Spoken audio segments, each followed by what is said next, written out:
I'm Jackie. And I'm Ashley. Welcome back to Dumb Witch Club. Ooh. I feel like I want to say something that is actually completely irrelevant to anyone watching or listening to this. But the room that we record in has been painted. It has. A different color. A very different color. Vastly different color. And so it just all has a different vibe. And I know you can't, this is the same. That's the same. Fine, but it just has such a different vibe in here. I wonder if they can sense it. I wonder if somehow they can. I don't know. Well, I already told them. Well, you told them, so you kind of planted it, in their They're mind. like, we can tell. I'm like, would you say that it's going to be a mystery that remains unsolved, whether or not they picked up on the vibe or that you planted it? Could be. Would you say Could be. That was good. Whatever could she mean? I'm so excited about this episode, if I'm honest. Me too. It's unhinged. It's unhinged in the best possible way. We do our best work. Sans hinges. Yeah, it's true. Yeah. We're off our rockers. Yeah. Yes. I love it. So if you're unfamiliar with Unsolved Mysteries, get ready to be schooled. Yes. And if you are familiar, get ready to have a romping, I love that. wonderful good time. Romping. I don't know. The word just came up. Okay. It's very Knott's Berry Farmish. I don't know. It's like the Thunder Mountain. Yes, yeah. Thunder Mountain. They're like, welcome to the wildest rascal and rockle and good time. Like, these are not real words. Like, have a romping good time. Like, okay. I'm like, will do. Okay, let's do a card pull. Let's do a card pull. See, I love this. Well, first of all, the card is the Seashell Oracle. Very summery, very vibey. So beautiful too. Very gorge. Mermaidy. Very mermaidy. For some reason. Yeah. Who knows why? Could tie into another episode that we're doing. It could. Maybe you just don't skip witching hours if you know what's good for you. It's also seasonal and good. No, never skip witching hours. It is seasonal and good, and what I like about it is a lot of times beachy themed things are very cheesy looking. Yes, because I feel like they're tourist beach theme. Yeah. Umbrellas. Cocktail umbrella. Yes, that type of stuff. Or Jimmy flip-flops. And yes, exactly. Whereas this is very natural seashells, the ocean, the actual, It's the sandy colored backs of the cards, which is the little pearlescent. Yeah, just gorgeous. Really is. Okay, excellent. Let's get some good vibes from this friend. Oh my goodness. They're newer cards, so sometimes that happens. I know, they stick together. I'm gonna get this one on the bottom. Perfect.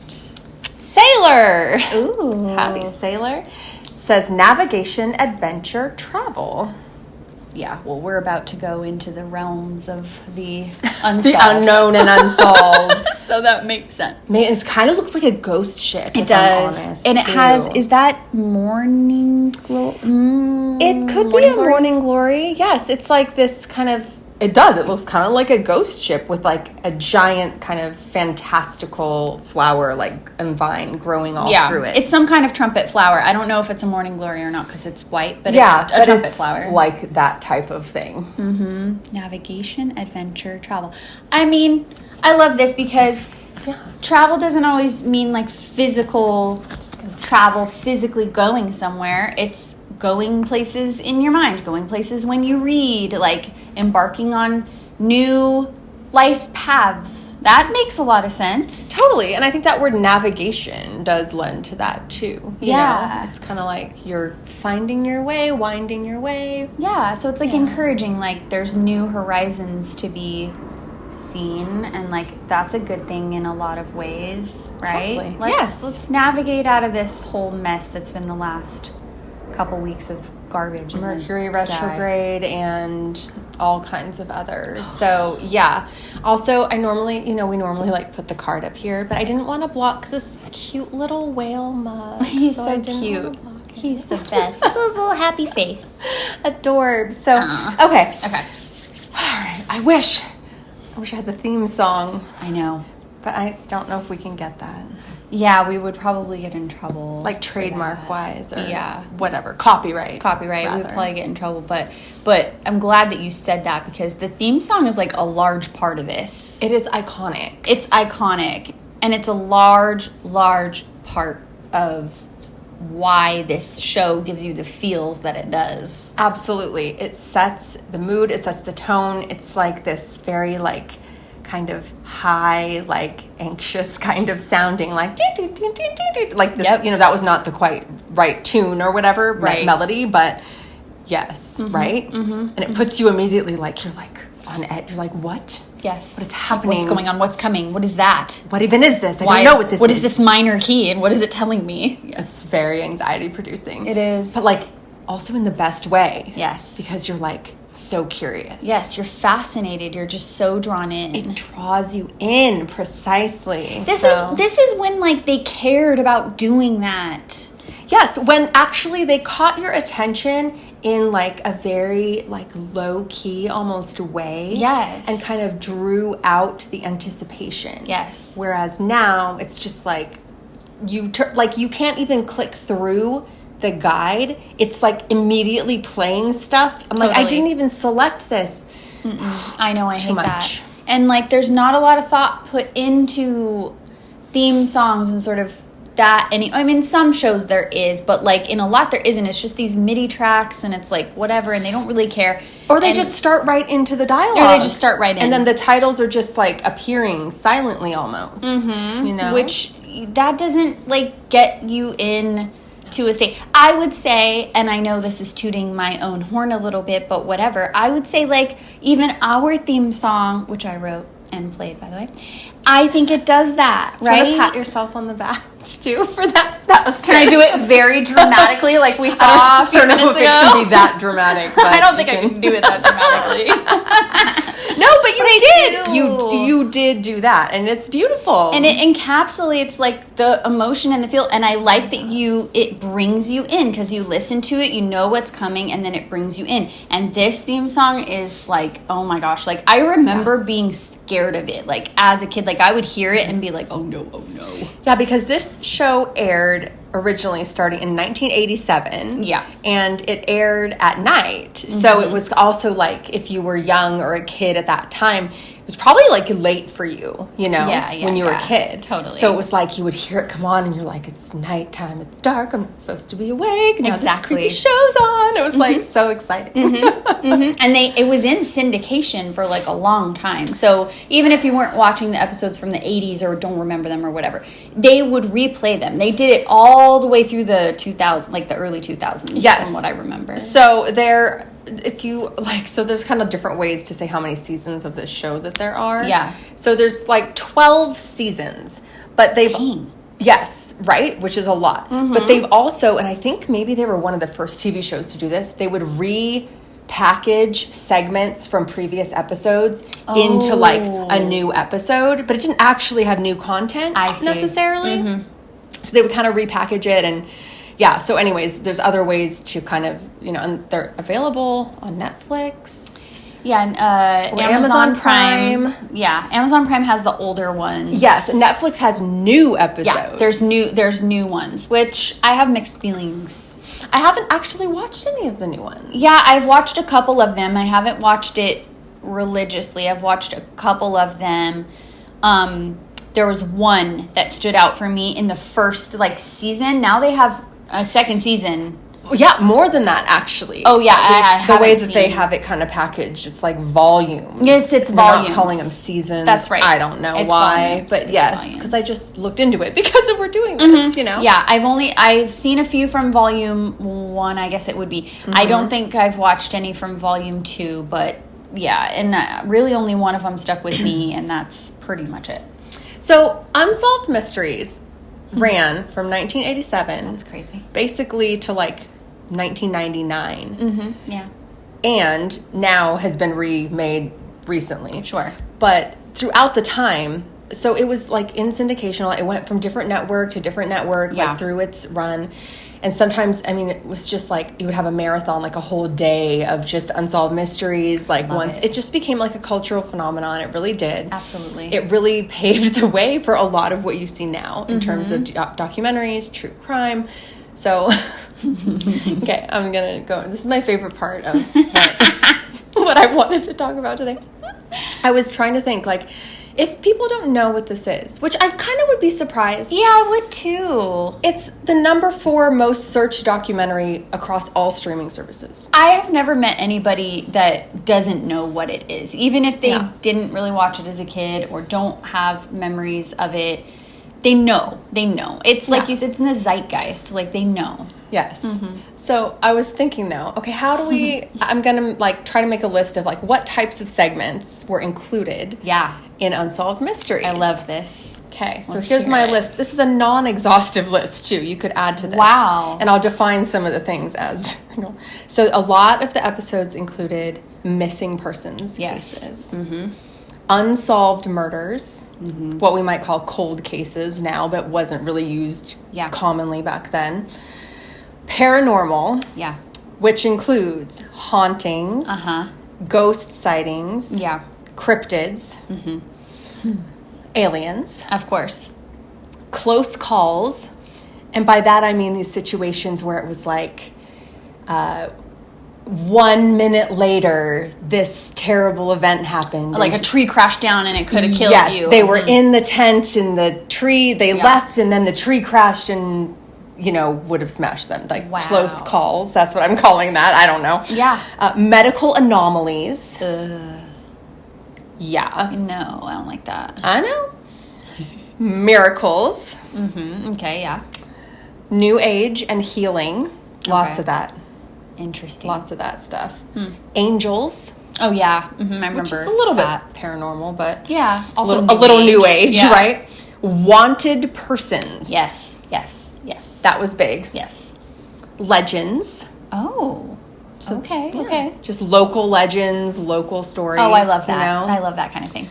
Lost loves. Yes. This was a big one. Yep. Adjacent to the missing person. Missing person is a little more ominous. It's like, Yeah, they're missing. We think they're dead. Yes. Yeah. But lost loves, which included like relationships, but also like children or parents, Yeah.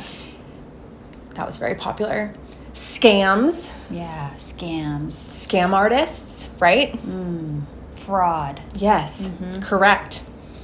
Okay, so then there was this thing called roll call. Yeah, what's that? Okay, and Ashley didn't remember what this is. No. There's various roll calls. Okay. So there's, just for example, there's an FBI most wanted roll call. Oh. And so they would just go through, like, a list of people, like, naming off all the people, like... They're like Frank Johnson of whatever, Georgia. Yes, like that. And it wasn't, like, a whole segment about one person. It was just, like, the segment was just naming them and wanted for this, and this in this state, and then they would just go to the next one. That's wild. They also had a bank robber roll call. Oh, my God. Bank robber roll call. Imagine you're sitting there and you just see, like, your relative's name on there and you're like, the hell? Like, the people did. Yeah, that they did. happened. They did. And they probably called them. And then they did. Yes. They would. They would. They did. They also had a missing persons roll call frequently. Oh, yes. I'm glad they did that. Yeah. And then, so sort of related, one of the best features of this show was the updates. Oh, yeah, I love the updates. So they would air whatever, and then somebody would call in. Yeah. They would, like, have a tip line. They would have information. And sometimes it's like the lost loves thing. Like, somebody would call and be like, oh my gosh, that's my dad. Was your high school sweetheart that you lost touch with, or, whatever. I love that. Some of them, not so sweet. No, some of them were like, oh, my uncle's that murderer that I just saw on TV. That's crazy. Yeah, but he'd always give the updates. Yeah, the updates were great because if you had watched the other ones and you were really wanting to know, because that's the only part. Look, I love it. We all love it, right? But that's the only part about Unsolved Mysteries that, like, I would get so into it and want to know and stuff. But I feel like I was surprised every time by, like, oh yeah, duh. Like, they're not going to tell me what happened because it's unsolved. That's what I was just going to say. It's like you're watching it and you're like, ooh, I can't wait to see what happens. Yes. And the whole time you already know what's going to happen. You already know. Because nothing happened. Nothing. That's why they're talking about it. Exactly.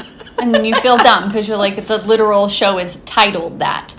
I know. But still got me every time. It got me every time. But then when you got the updates, it's like you got some satisfaction from that, because maybe it wasn't like the one you really wanted to know about, but oftentimes it was. I did read, and they said that no one's ever like fact checked this or corroborated this, but that according to the producers, the company that like produced this or whatever, that over half of the people that were missing were located. Oh. Yeah. That seems really high. It does seem really high. And like great. I mean, that's and I think amazing. that was like, that included like when they were looking for wanted people, but also like, like missing people or the lost loves type of thing, right? Yes. I don't know if they differentiated the categories, but they said like over half of them. Yeah. So I was like, okay, well, I mean, it was a cool show. It was entertaining, but also there was a philanthropic element to it, because they were actually doing work of like connecting people or figuring out like what happened to people. Yeah, no, that's like meaningful. I know. I hope honestly that they do updates for these newer ones. I don't know if they're planning on that, if they're going to, because the one that stuck with me is someone was murdered, but they don't know who murdered her. And they still don't know. They have no idea. They found her body, but they don't know what happened. Yeah. And I don't know why that one stuck with me, because you hear stories like that all the time, but this one specifically stuck with me. I don't know why. And I like want to know what happened to this woman. They do say still, like they put up there, like if you have any information about, so-and-so, or if you're there that day, like call, but you never know. I also want to say, and yes, I mean, I totally agree with you about everything you're saying. But I want to also say they had it back then. They still show it on the episode. If you watch an episode at the beginning, they have a disclaimer. Oh, yes. And the disclaimer is like, whenever possible, we have used interviews from the real people involved in these stories. Occasionally, we do reenactments. This is not a news broadcast. Yes, it's not a news update or not a news broadcast. It literally says, this is not a newscast. Which is weird for them to say why that. Why do they have to say that? Yeah, because we don't think this is the news. Like, who thought it was the news? But it also, that disclaimer highlights one of the other, in my opinion, best features of the show. Yeah. Which is just neck and neck tie between seeing the real people that they're interviewing. Heck yeah. Dead tied with seeing the people they cast in the reenactment. Yes, amazing. So amazing. So amazing. Sometimes it's so spot on, and other times you're like, who is that? No, but I love it when it's so spot on. Same. And I think they were really good at it. They were really good at it. And I will say a secret third thing, but it's not secret, I'm going to say it. A third thing to that is when the actual people do the reenactments, because they're not actors, and it's the worst thing you've ever seen. But it's also so good because they experienced it. So it's really fun to watch them like get back. Of course, if they're not being re-traumatized, that would be terrible. But I don't think they do that. No, and I think the people obviously would have to agree to be in the reenactment or not be in the reenactment. I'm sure they let the people decide, or at least to some extent. They weren't going to make them be in the reenactment. No, they couldn't make them. And a lot of the alien ones, they get the real people to reenact it, so it's really good. And those are so good too, because it's always alien abduction. Yeah, always. There's like 9 of those. I know. I watched one, and everyone's going to be so mad at me because I did not write down the season and the episode, which I'm sorry I didn't for this particular one. But I watched one the other day. There was an alien one, and I watched it, and then afterwards, I was like telling my partner, I was like, you know what? Like, this honestly, like, makes me a little sad. Like, imagine if you experienced this and all these other people did, and like they didn't talk to each other. It wasn't it was a long time ago. They didn't even have the way to do that. They didn't have the internet, whatever.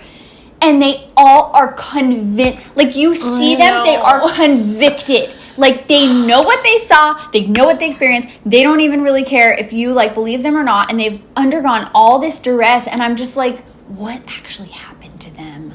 I don't know. What happened to them? I don't know, because I think also, like you're saying, sometimes, and I think most of the time, at least from what I remember or have watched more recently, like the people seem like very convicted. Yes. And not just in the alien abduction. And in any of the stories. They seem very genuine and very, like, credible, you know? Lucid, normal. And they're, like, telling it with some feeling, but not, like, over dramatic. You know, so it all seems very... But then I think sometimes some of them seem more credible than others. Well, that's absolutely true. And I don't know why or whatever, and I'm really trying not to judge these people. I know. But you're also right. It was like pre-internet. Yeah. And so how did they all describe like the same? Oh, I think it was something about the Mothman. Oh, so just Google that, then you'll find it. Whatever. Yeah. But I think it was something about that. And I'm like, okay, but they all describe it the same way. Collective unconscious. Yeah. And then my partner was like, well, of course they do, because, you know, and then he's like, but that's silly, it's called that. I'm like, but they didn't name it. It's not like they made up a name.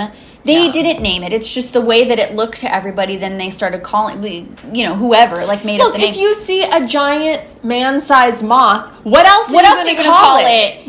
Exactly. It's not like they sat around and, like, decided to make up a character called a Mothman, and then, you know what I'm saying? Like, it described it looks that way, so then somebody said they're seeing a Mothman. Nobody went outside and went, there's a Mothman. Nobody did that. No. You know what I saw outside? I saw the Mothman. Saw the Mothman. No. Like, with the article in front of the word, nobody did that. That was something that everyone else did. So, that probably makes them mad. That would make me mad. If I experienced that and then people started calling it this title. I would hate if you experienced that. You would be No one scarred. would believe me. No one would believe me. Well, no, you would. I would, but you would never get over it. No, ever in my life. It. No, and some of these people don't. They don't. You can tell. That's fair. They're just like lost. They're vacant. They're like in their house. They like won't do anything. It's sad. And it's like, okay, would anyone actually choose that?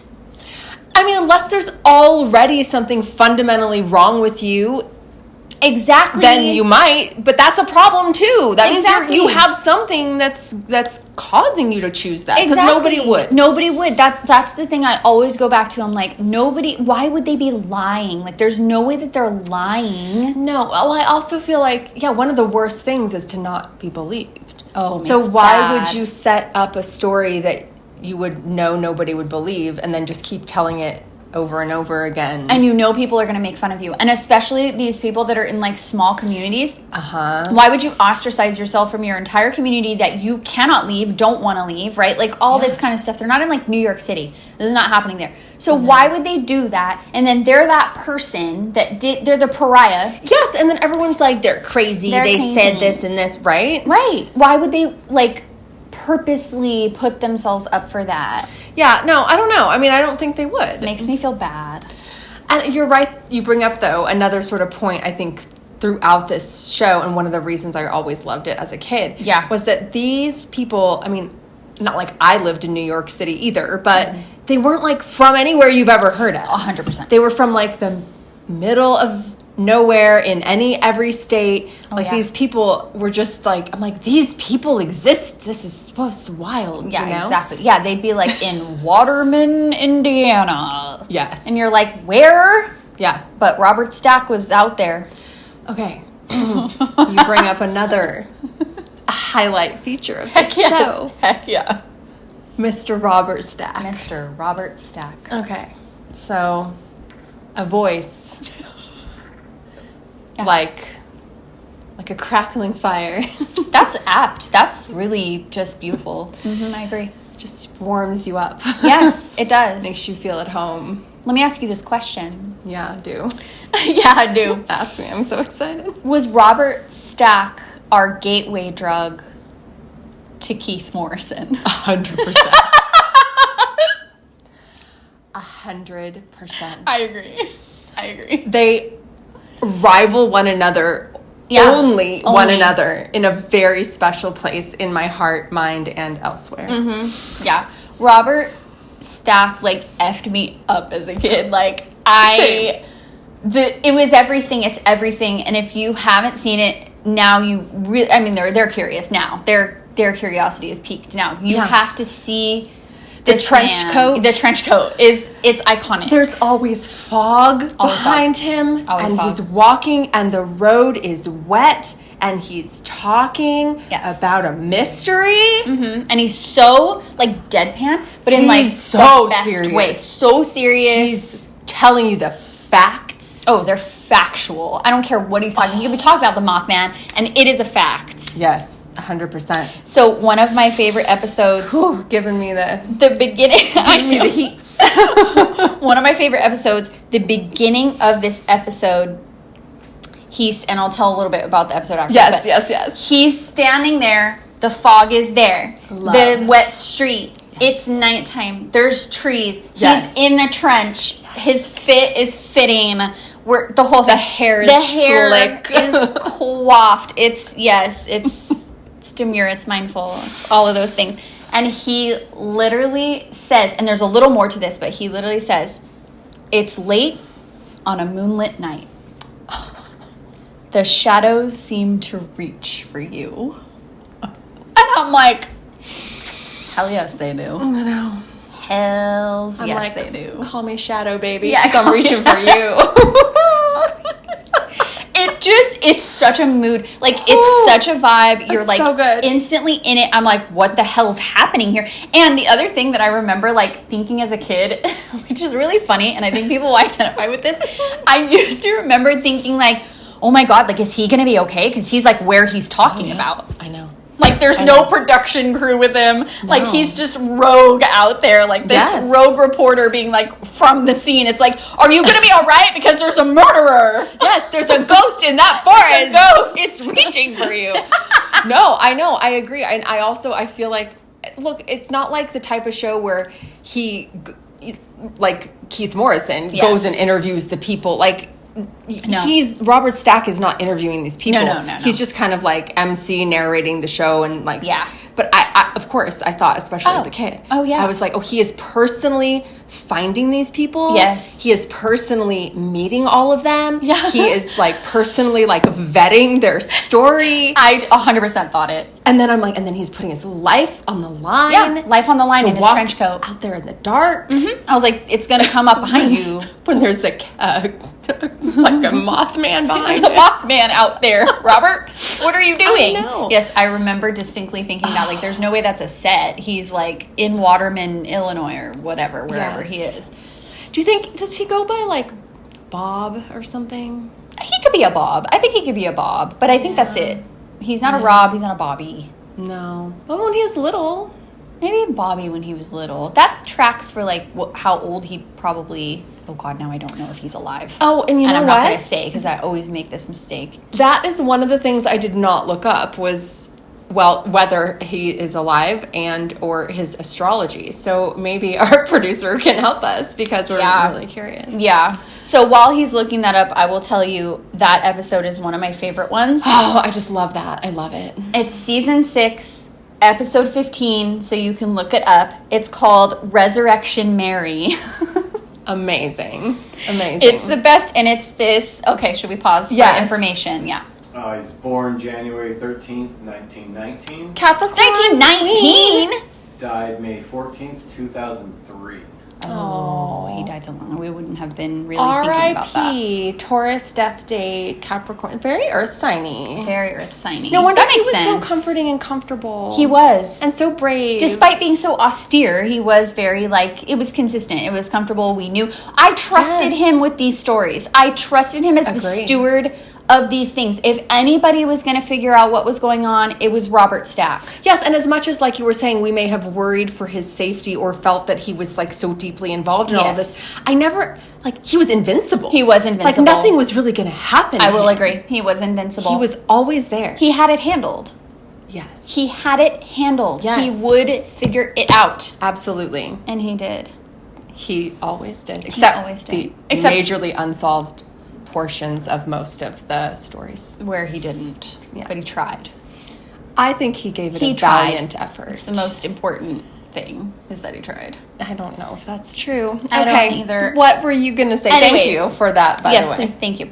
So, yes, Resurrection Mary, watch this one. It's a classic hitchhiking ghost story. Yes, love those. Love those. And so, classic kind of story. She, was dancing at a dance hall. It was the late 1930s. Of course. She was hit by a car. And now they see her ghost out there. It's Mary. It's outside of Resurrection Cemetery, which is why they, combine those. But people see her. It's outside of Chicago. People see her. They pick her up thinking she's real. And then as soon as they get by the cemetery, she disappears. Yeah. I remember that one. Mm-hmm. I like that one a lot. But it's just very funny because it's they say that whenever they saw her, even in the 1930s, because at the time they interviewed people that were still alive that would have seen her in the 1930s. Right. And the way they depict it is so funny. She's in this full-on Victorian-looking nightgown. It's you didn't notice that she was wearing a late, 19th century nightgown, and her hair's all whatever, and she's literally glowing.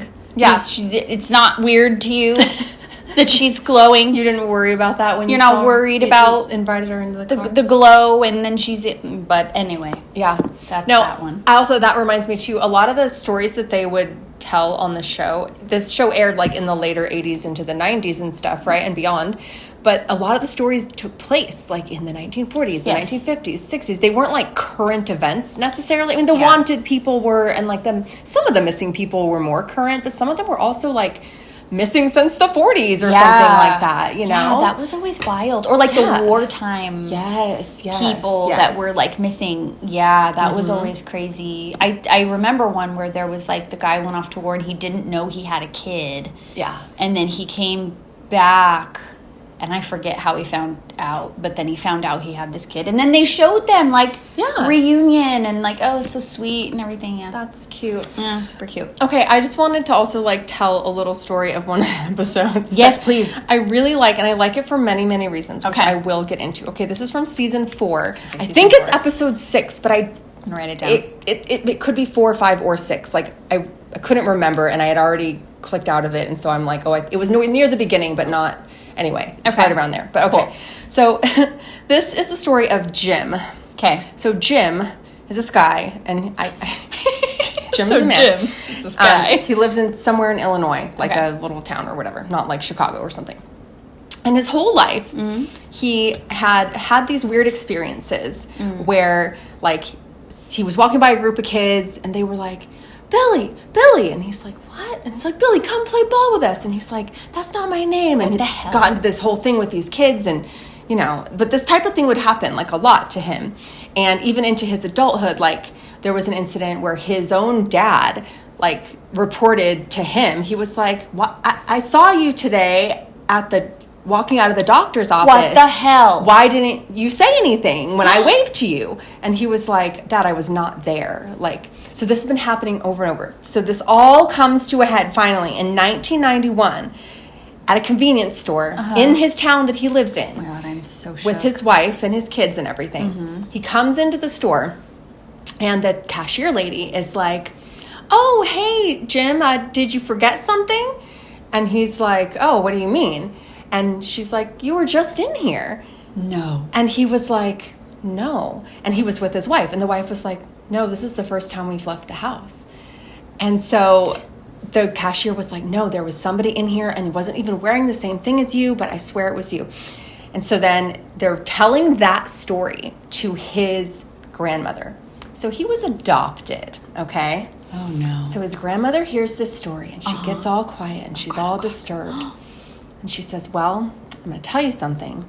Your parents didn't want me to ever tell you, but both his parents were deceased. Oh, gosh. So she says, I'm going to tell you, you have an identical twin. Oh, my God. And he's like, what? Are you freaking kidding me? So he has an identical twin. So he goes, does all this research, finds out his birth mom's name, goes, meets some members of her family. Evidently, his birth mom has also already passed away by then. She didn't tell anyone that she was pregnant or had these twin boys. Are you kidding me? She gave them both up for adoption. They separated them. But evidently didn't live far away because they kept running in, not into each other, but people who knew them kept running into the other one. Oh, my God. So then he also learns that he has a sister, a biological sister, who he does track down. And she didn't even know she had a brother or twin brothers or anything like this. Never finds his twin. But everyone saw the twin all the time. So wouldn't he have been like right there? Yeah. What the hell? I hate that. Never found the twin. What happened? They just saw the twin. Where did he go? Don't know. It's unsolved. And they kind of said maybe his name is Billy, but they don't even know his last name. Oh my God. And then Jim died. Oh, well. So we never got to meet him. Shit. Anyway. What the hell? Right? But isn't that intriguing? It's so intriguing. I live for stories like this. Like, this is exactly what I want to hear in my life. Like, hot take. I do not need anything else but this. I do not need any other content but we lied to you. You have a twin. I've seen the twin. I need that in my life. It is so messy. But also, Jim was just the sweetest. Well, I love Jim, and I feel bad for him. What the hell? And the actor used in the reenactment looked exactly like him, too. And I was like, maybe that's twin. Oh, my God. Imagine productions like, actually, oh, my God. Anyway, classic episode, classic story, in my opinion. It is classic, and that I'm not surprised that that's like season 4, because I feel like the first few seasons are my favorite because they were really just doing the most. Yes. Just doing the most and doing whatever they wanted. It was like a haunted this, a weird that. Like they didn't care. I feel like as the series progresses and you watch the later ones, it's more focused on the criminals and the crimes and the murders and stuff like that, which is great. Like, those are great too.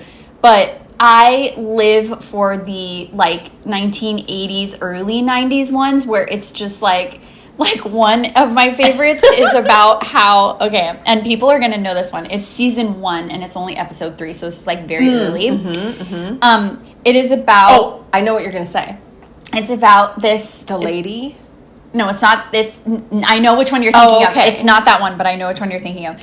No, this one is the Tallman house. It's the family that moves into this house. Okay. And literally the episode is about they buy this bunk bed and the bunk bed is haunted. The bed is haunted. The bunk bed. It is the most unhinged episode. You have to watch it. These people move into this house. They buy this bunk bed. They put it together. They put it in the basement. Who puts a bunk bed in a basement? That, to me, is already, like, it gives me the ick bad. I don't know why, but I'm like, why are you putting... What are you doing? How can you be off the... You're in the basement. In the basement on a bunk bed? I hate it. I hate it. And, like, why are you putting your kids down there? Because bunk beds are for kids. Like, that's so weird. So they do, and this bunk bed causes the most chaos in this house that you've ever seen. The kids are like, there's an old lady, she stares at me in the corner. Yeah, like the old radio lady turns on. Yeah, old lady. And the little girl says it looks like an old witch because, you know, that's how, like, she describes it. Oh, that reminds me of something else. Go ahead. And the little boy doesn't know, like, you know, what the sister's saying, and they're all, like, saying it, and the parents are like, what's going on?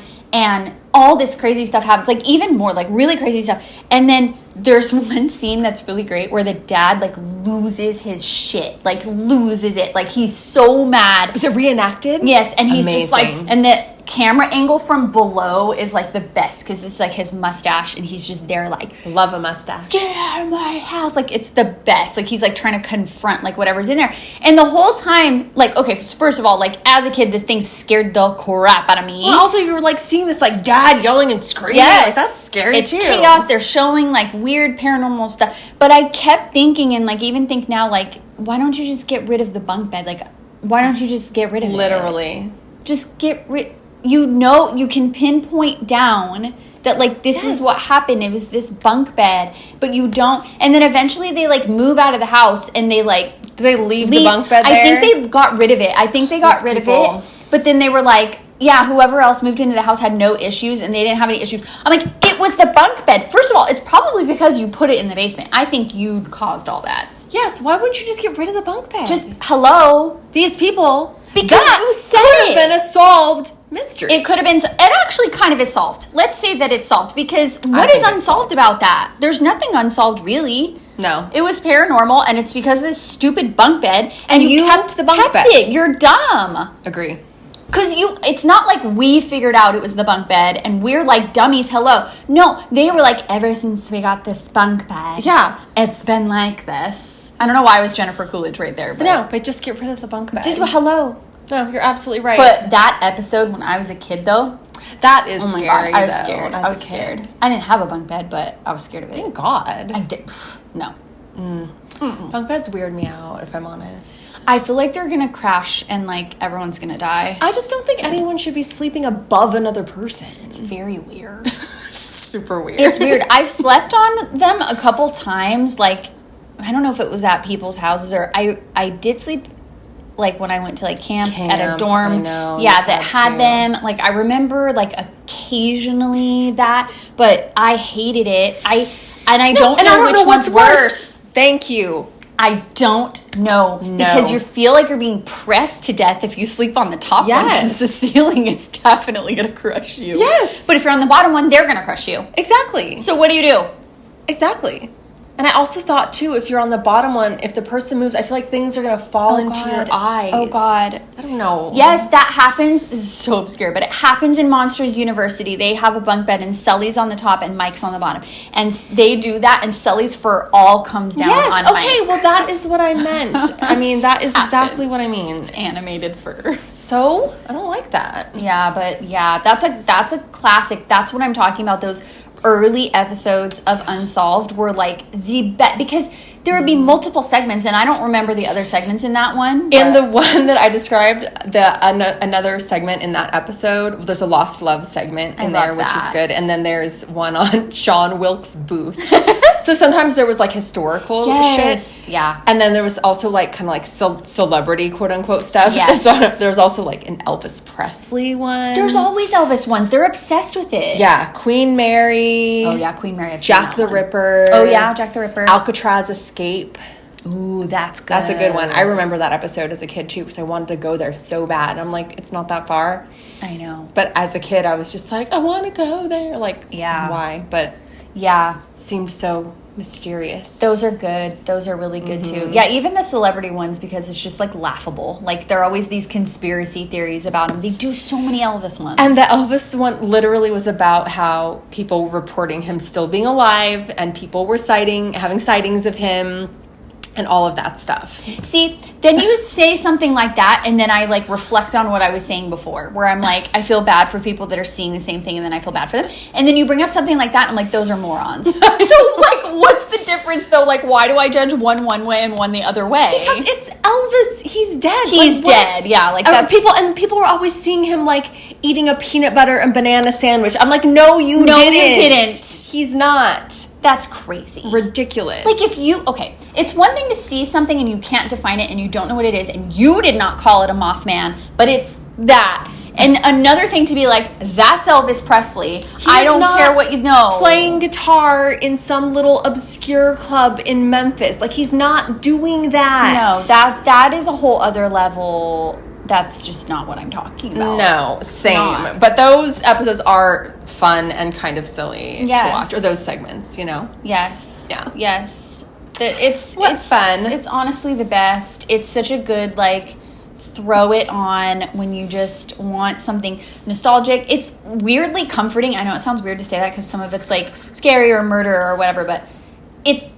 The older ones are, like, oddly comforting. I agree. And I do think... So, like... Nowadays there is this huge like proliferation of true crime and documentaries and you know can truly be told in a way that's like very disturbing. Absolutely. I would say that even though the content of this is you know, disturbing in some cases, like there's a murder or there's like a kidnapping or something, the way that it's told, it takes it seriously, but it doesn't like dramatize it or create any like suspense, quote unquote. Yeah, it's just like, here's what happened, it's unsolved. Whereas now there's no cliffhangers, there's no, you know, that type of thing. Know what you mean. So I think it's more comforting. Yeah, it's not salacious. No. Yeah. It's very, like we were saying before, it's very earnest and very serious, you know? It is. And I think it's unmatched. It's so good. It's so good. And I really hate to say, but I do not think that the modern ones stack up. See what I did there? Oh, that was so good. That was so good. I don't know what else to say now. I know. That was amazing. Well, I know. Yeah, what else can be said after that? I don't know. Nothing can stack up. I love it. I love it. That was fun. That was super fun. Watch some Unsolved Mysteries. Tell us what your Unsolved Mysteries are. Yeah, maybe you have some. I really want to know. We really want to know. If you have Unsolved Mysteries really good. that are like your town's thing or something, or your family's thing, and you've never been able to figure it out, we want to know. Agree. Or even if it's like the minorest thing, like you lost something that you don't know how it got lost and you never found it again. Yeah, we want to know. Or it reappeared like in a different room later. Ooh. Something like that. Sounds familiar. Until next time. Stay witchy, friends. And stay dumb.